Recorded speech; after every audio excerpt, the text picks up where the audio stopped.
Dumpster Divas, welcome back to another episode of Dumpster Dive with me, Tom Hamlet. It is a great day because it is a deep dive throwback recap day, my favorites, and we are coming to the end of Summer House coverage, which actually is making me kind of sad because, to be honest with y'all, I've been talking about Summer House since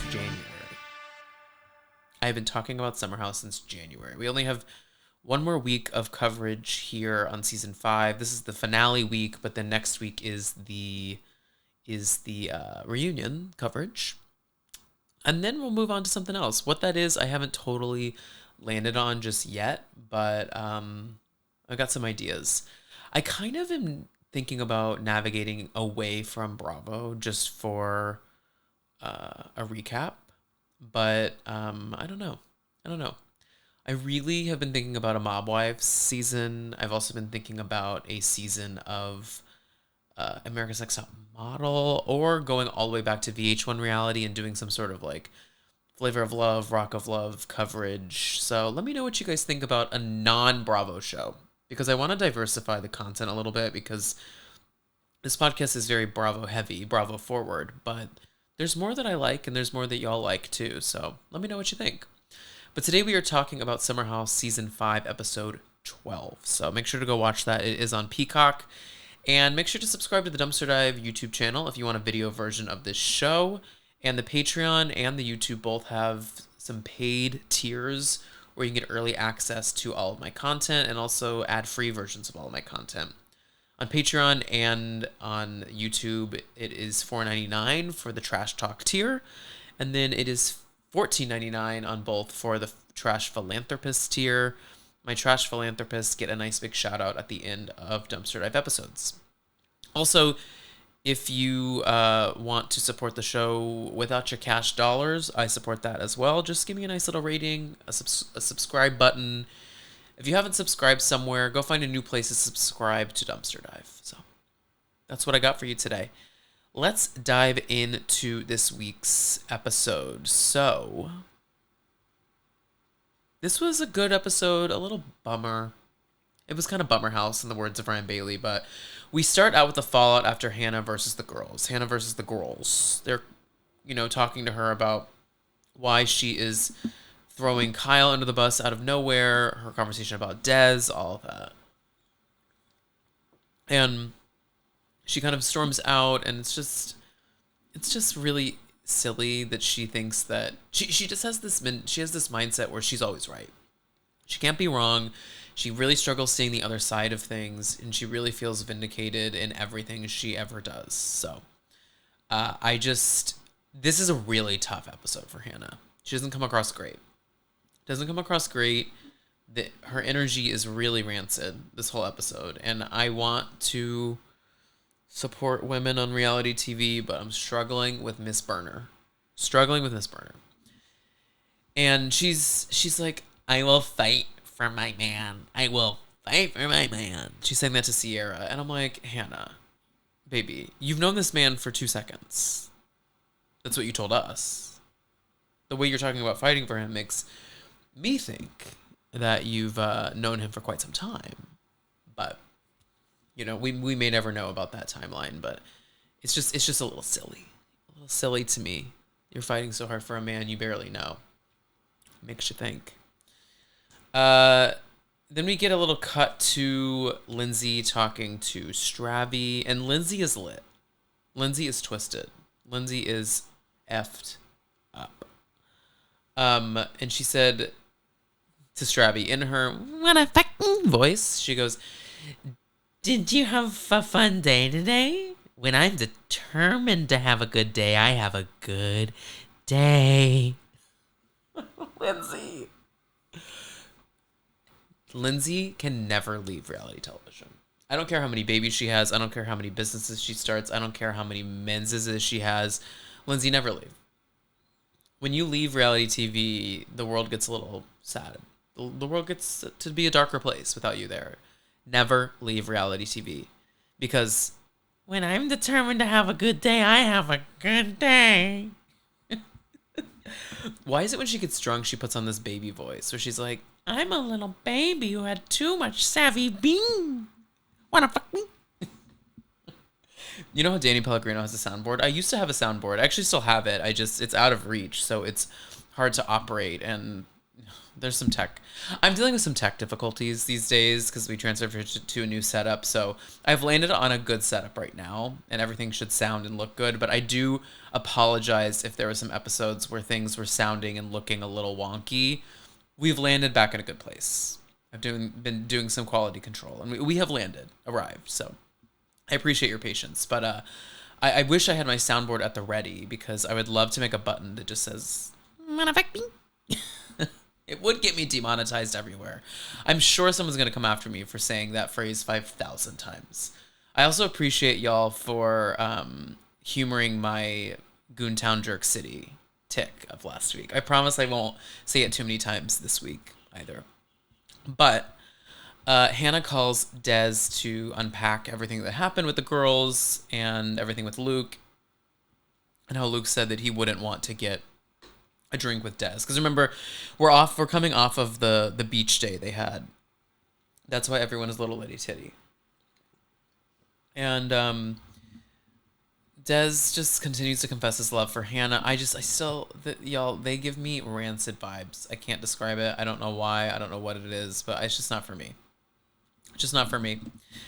And while they're doing that, everyone except Hannah is having a conversation about planning for tomorrow's fake wedding. The finale, they knew this is their last weekend in the house, and they're like, let's plan a wedding for Kaimanda since they're not getting married for yet another year. Because I think they had a 3 or 4 year engagement. And this was part of the episode that made me really sad, is Amanda and Kyle were really happy.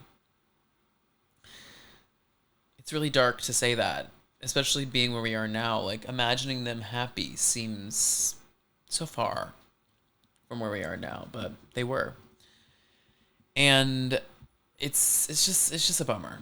Just a bummer. And Lindsay, then we get this weird Franken editing moment where everyone goes to like get ready for dinner tonight. They're just having dinner at the house, but they all go to like their rooms for a second. And all of the shots aren't looking at anyone's mouths. And we get audio of Lindsay saying in her drunk baby voice that since he's back, I want to get married right now and start popping out babies. And it's weird because it's clear she didn't say this at this moment. I feel like she said it at a different moment, and they're just trying to piece it together, like, for dramatic, intent. I don't know if this sentence was said this week. Like, it could have been said early on when he was at the house the first time around, but yeah, Lindsay's just talking about how she wants to have babies with Stravy, and then they're about to fight. It's all very weird. Paige calls Perry, and essentially in so many words is like, it's a wrap. It's a wrap. And I support that for you, Paige, because Paige felt free from the shackles of a man this summer. And the thing is with Paige, like, I really could see her. I know allegedly she's with a man now and has a boyfriend. I think is he a professional sports player? Baseball player? I don't know. I kind of see her riding solo. I could see her just like having fun flings, but she feels so alive when she's solo, and she feels so tied down when she's with a man that sometimes it's hard to see what the man is for her, Do y'all agree? Because with Craig, so many moments of her stuff with Craig was like, you gotta shut up, or you gotta go away, or you gotta do this. And I kind of get that. I mean, I live a very independent life in my relationship. Like, we like to make sure that we do a lot together, but still also do things separate. So maybe that is Paige's mindset too. But these men she wants to be with always want to be in and around her at all times, which I get. She's hot and she's funny, but sometimes I think she's better off on her own, And then everyone is playing Jenga and crying and doing cheers and laughing and sad because summer's over and it was the best summer of their life. And Lindsay gets blackout. Wanna fuck me? And so Lindsay's blackout. And what does she do when she's blackout? We all know the answer to this. And that is stir up drama. Okay? So she starts stirring. In the words of Luann, she's starting. And Lindsay, she's raging. She's standing on the kitchen counter throwing balls like beer pong balls at people's heads. And then she goes up to Stravy and she's like, "Baby, what should I drink now? Baby, what should I drink now?" Stravy said the wrong thing at the wrong time. And he says, water? Maybe coffee? And Lindsay goes, "Why are you so boring sometimes? Wanna fuck me?" She's turning into the demon. She's turning into Samara from The Ring. She's fully Samara from The Ring in this moment. She's like, "You have 7 days. 7 days to fuck me." She literally is like, "I need to go downstairs. Will you come with me?" And he's like, "What? No." And she goes and she is crawling down the stairs. She looks like she's about to death becomes herself down these stairs. Like fully death becomes her, like head turned backwards down these stairs. She is crawling down them. Crawling. Blackout. She gets down there because she wants to, I think, bone with Stravy. And she texts Stravy. She's like, "Come hang out with me. Come hang out with me." And Stravy's like, not answering. And she's like, "You don't like me? Why did you come hang out with me?" And then she storms back upstairs and she goes, "If you don't care about your fucking girlfriend, then fuck off." She suddenly turns into Jack Nicholson in The Shining. "Here's Johnny." She goes, "Come down and hang out with me." And then he goes down and then they just start fighting. Screaming, fighting. She tells him to shut the F up. Stravy says, "I'm done. I'm out. I'm leaving." And then Lindsay runs back upstairs and is like, "Why does this happen to me? Why does this always happen to me?" Lindsay, girl, I love you down, but you're in a prison of your own making. A prison of your own making. Here, on this one. So, that's what's going on with our girl, Lindsay. And essentially all of them convince Stravy not to leave, and so everyone goes to bed, and he ends up staying the night. The next morning, Lindsay is hungover as all hell, and Stravy tries to talk to her, and she's like, "Can I at least have my coffee first?" You know Lindsay's going to become the, like, 60-year-old woman with the home goods signs that say, like, "Coffee then wine. Don't talk to me before my coffee. Don't talk to me before my savvy bee." That's the vibe she gives, don't you think? That's what I think. And Hannah and Amanda decide to have a little sit down, and they chat about, like, everything that they were fighting about the day before. And Amanda asks a really astute question. I have to give it to her.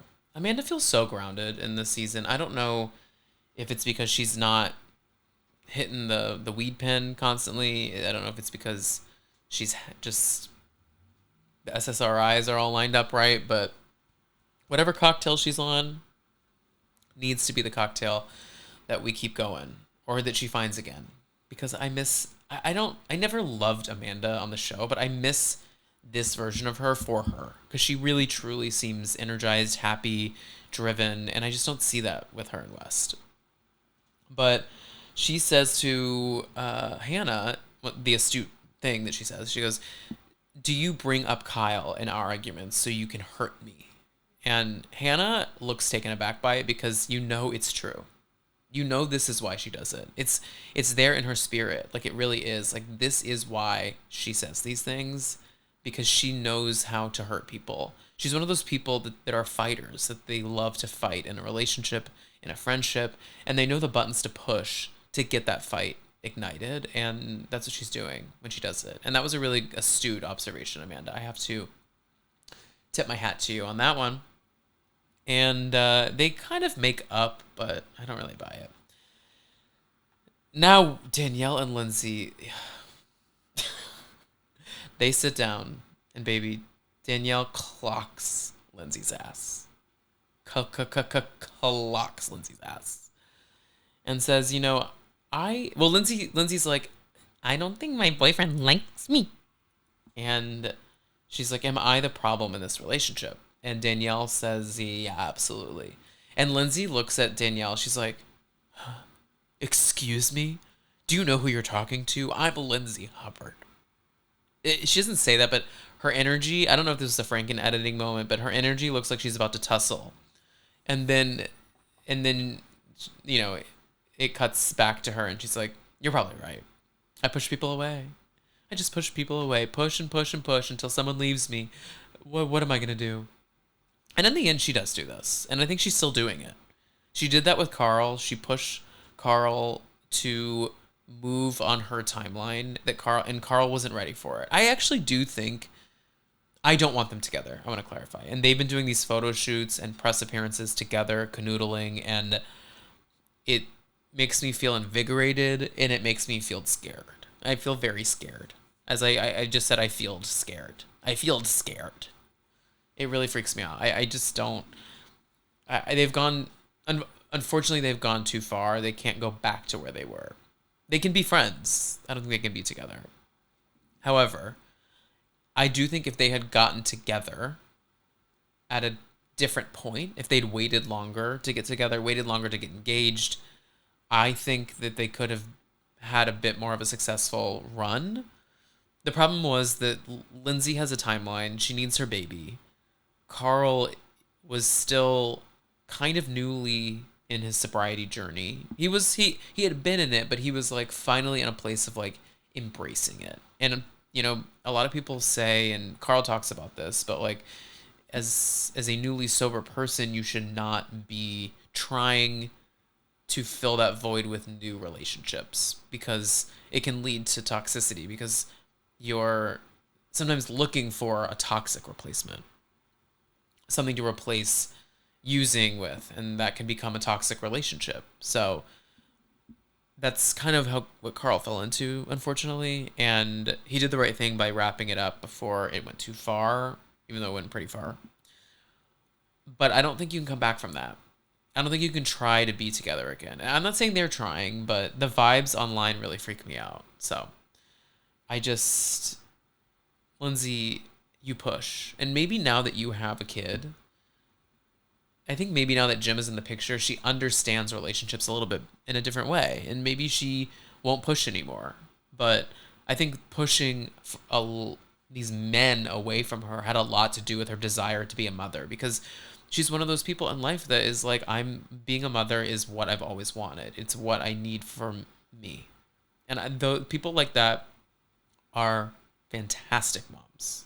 And so I tip my hat to Lindsay on being a mom and being able to get to that, you know, sort of on her own with someone. But I think that that's why she pushed so hard on Stravy and why she pushed so hard on Carl, excuse me. Yeah, Danielle also says you're testing him. You're testing Stravy to do something wrong. And he keeps passing or he keeps failing these tests. And whether that's a sign that you should wrap it up or that's a sign that like you're just pushing, it's not a sign of a healthy relationship. And then we cut to Kymanda and they're talking about how Carl and Paige are going to be in their bridal parties and their groomsmen and then the bridesmaids. So they go and ask them and it's very sweet and very sad. It's sweet and sad. It really is, especially because Paige doesn't fuck with Amanda anymore, allegedly. It's all really, really dark. I want Amanda to go back and watch season 5 of Summer House. I think that is something that should happen. Because I want her to see where her relationships were with this group of people. Because things were in a really good place. And things change. And relationships aren't always in a good place. But I do think it would provide some perspective on where you've been and where you can go to next. I don't know if I was on a show, if I would revisit. For instance, okay, so I filmed this BB40, Donnie and Chelsea from I Am the Cute One. Go subscribe to I Am the Cute One, the podcast. It's one of my favorite shows. And they're two of my dearest friends. And for Donnie's birthday, we had Big Brother at this big castle. There was 40 of us playing Big Brother. Now, the episodes are still airing, so I won't reveal too much. But right now I'm still in the game and while the episodes are airing. And I had to stop going back and watching them because it starts to get a little traumatic towards the end of it because there was real drama, like drama, capital D drama that goes down.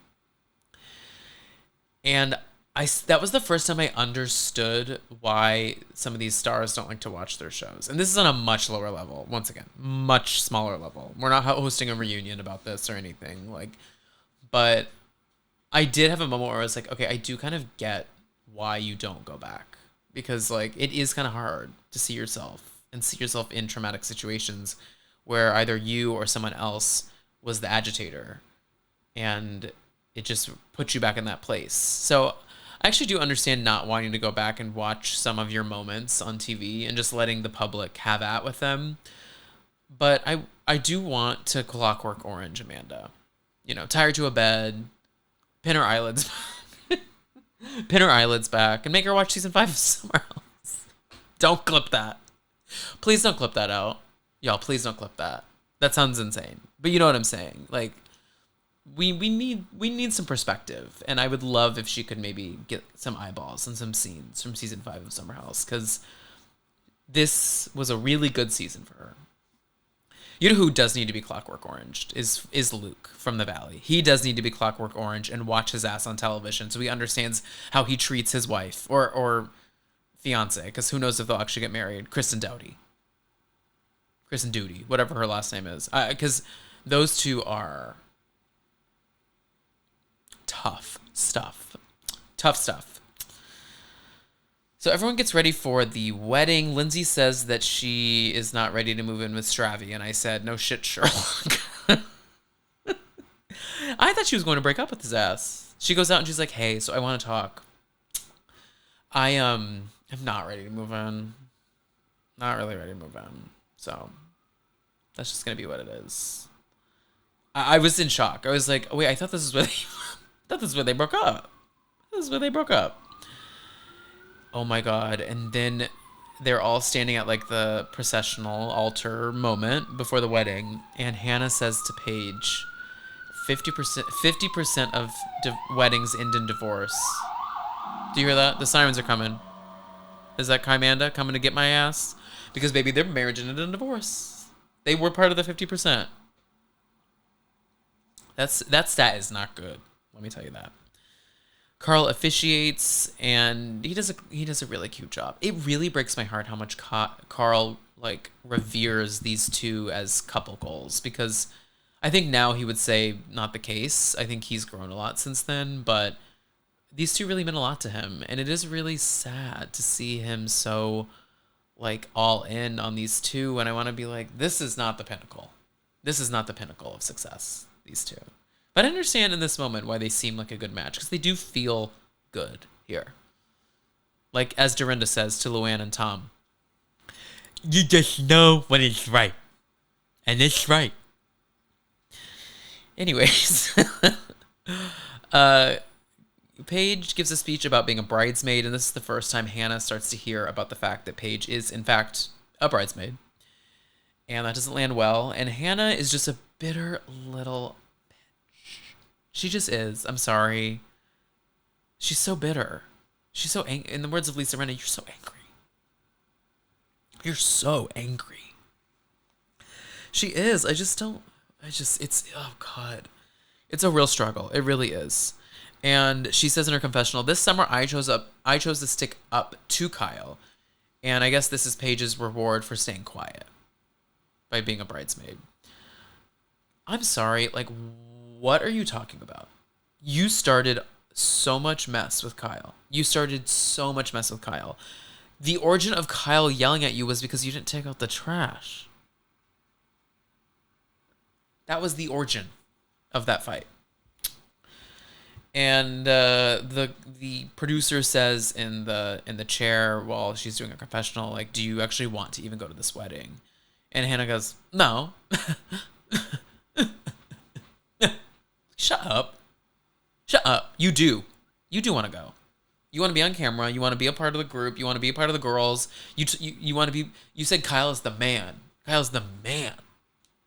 You do want to be at that wedding. You're just mad as hell that they disinvited you probably again by the time you started filming confessionals. So, let's see what else happens. Oh, we Oh, and then we end. No, I mean that is the end. They do their cheerses, and then we get the traditional summer house naked pool jump where they all strip down to their skivvies and jump in the pool, and it really is sad to see the season end. It was a great season. Really, truly, this is one of the best Bravo seasons of in any of their shows. I would put it in the top 10. I I wouldn't say like the most cultural impact because we're having a lot of those conversations right now with my Housewives retrospectives about what put things on the map, what's the best, what is the most cultural impact. Sometimes the best doesn't have the same cultural impact. I thought it was really interesting how on Radio Andy Cohen was talking about how there's a list circulating of like the best housewife moments, one of which being Nene saying bling bling bling bitches is mad.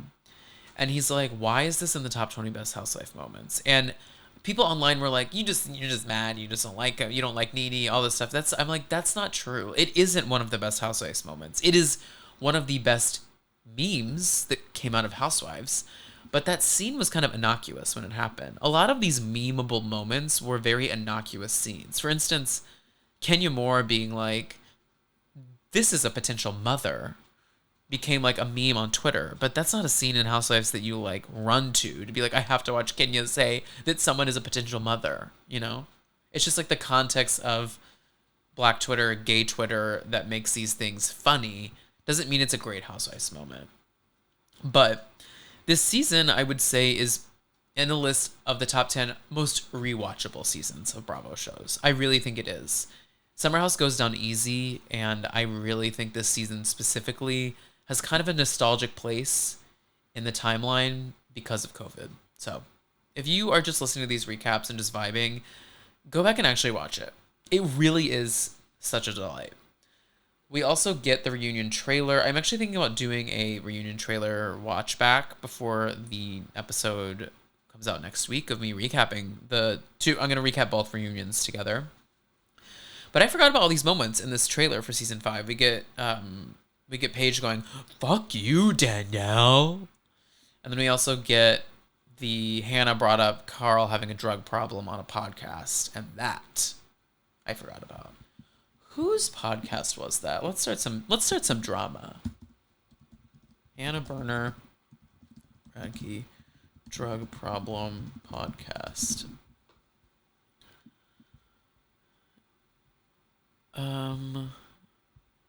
Let's see.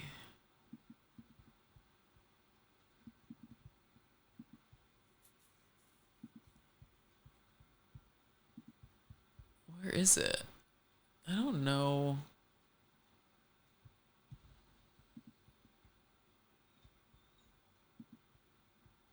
Yeah, I'm not sure. I feel like it was on, you know what? I'm not going to say anyone's. Oh, wait, here we go. Hannah Berner says there's Adderall going around with her Summer House co-stars on, oh no. It was on beloved Danny's podcast that she said that. I forgot about that. She says, quote, "I'm not a good drinker. That was the hardest part, me getting enough outfits for the show and keeping up with the drinking. And anyone who's seen the show knows there's a lot of drinking going on." Danny says, "It is a lot of drinking. How much drinking? It's literally every weekend, right?" And Hannah says, "Yeah, and like if we wake up and they're all like, oh, we're going golfing, or oh, we're going to this event, it comes with alcohol." Danny admitted to Hannah, "I was shocked this week when you guys did that full Christmas party. Then you went out, then you went to brunch the next day. There would be no way I could handle that." And then Hannah got real and she said, "Well, I think there's some Adderall going around." And then she says, "Let's just say one morning Carl's nose was bleeding when we were playing tennis. I was like, 'How much Adderall are you snorting?' And he was like, 'What?' And I'm like, 'You're an idiot. I don't do Adderall, so that's why sometimes you see me not go out with them.'" I'm sorry, that's crazy to read back. This was E! News. Oh, sorry, this was Reality T wrote this article in May 2nd, 2019. And I guess, but this was pre them filming this season of Summer House. But I guess this is what they were referring to when they say that she brought up Carl having a drug problem. allegedly, I guess, to all of this, it was on Danny Pellegrino's show. That's not Danny's fault. That's Hannah's fault for saying what she said. But you know what? This is why Danny doesn't interview people anymore, y'all. Clock that. Because y'all get all messy. Y'all get on there and start saying shit like this. Hannah, what were you doing? But that is the end of this episode. We're going to dive into more of Summer House next week with part 1 and 2 of the season 5 reunion. And then after that, we are going to... Let me break down the calendar actually for you guys, because it is important that you know what's going on the show. So next weekend, so a week from today when you're listening to this, you will get the Summer House part 1 and 2 recap. After that, we're going to take a little week off from deep dive recaps, and I have 2 episodes coming out about the challenge. I'm really enjoying the challenge this season, and I interview the author of the Book of Luke. It is a novel, a fictional novel about a challenge-like show, and it's written by Lovell Holder, and Lovell is coming on the show, and we're going to do a little interview chat about the Book of Luke and about how it kind of came to be. I really highly encourage you all to go read the Book of Luke. I had a blast reading it. I flew through it, and I'm a bit of a bookworm, so if you all have any other reality TV adjacent books, I would love to give them a little read. So we're going to have Lovell on, and then we're also going to have Kelly from Beyond the Blinds on to chat about the challenge. So that'll be in 2 weeks. And then after that, you will start to get some of these deep dives back again. So you have some time to think about what it is I should cover. Mob Wives, ANTM, another old school Bravo show. I would like to try and not do Bravo. So if there's a non-Bravo thing you want me to dive into, would love to do that. But make sure to support the show wherever you get your podcast. I appreciate all of your love. And remember, if you want an ad-free version of this episode and early access version of this episode, check out the Patreon or become a member on YouTube for $4.99. And then if you have a little extra coin, there is a $15 tier on both the YouTube and on the Patreon that gets your name read here at the end of every episode. So I want to give a big shout out to my father, my mother, Andrew, Barbara, Kayla, Andrew, Brandon, Wendy, Sarah. Thank y'all so much. Sarah, you're new to the group. Welcome to the Trash Philanthropist crew. I really appreciate your pledge to be as trashy as possible. I'll talk to y'all later. Bye.